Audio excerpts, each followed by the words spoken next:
Moi, je sors souvent de ces journées d'atelier en me disant « mais j'ai l'impression d'avoir vécu une journée dans le monde idéal que je voudrais vivre, où les gens se respectent, s'accueillent, se prennent tels qu'ils sont et sont ouverts à l'autre ».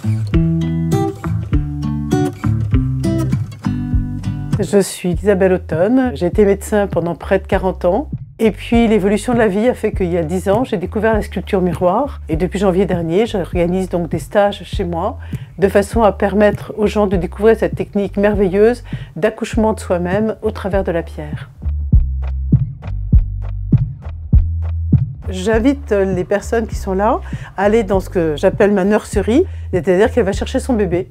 Donc la pierre qui l'attire, qui lui parle, et puis après on va déshabiller la pierre, c'est-à-dire qu'on va retirer tout le calcin qui est dessus, toute l'espèce de peau qu'elle s'est faite au contact avec la pluie, avec le vent, avec son histoire. Et une fois que la pierre est déshabillée, on va aller chercher les lignes que l'on voit dans le miroir. Au départ, on ne voit pas grand-chose, parce qu'on a l'impression qu'on est un peu dans le brouillard. Et au fur et à mesure, il y a des lignes qui vont apparaître.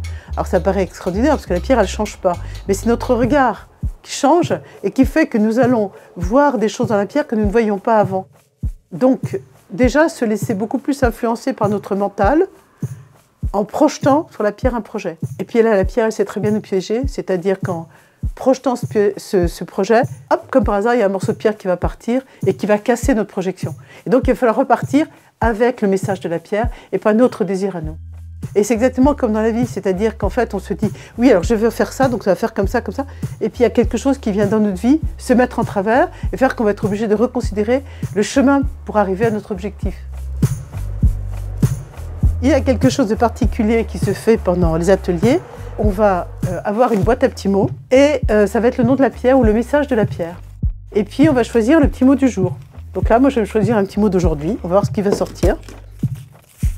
C'est marqué « Alerte, bon plan ».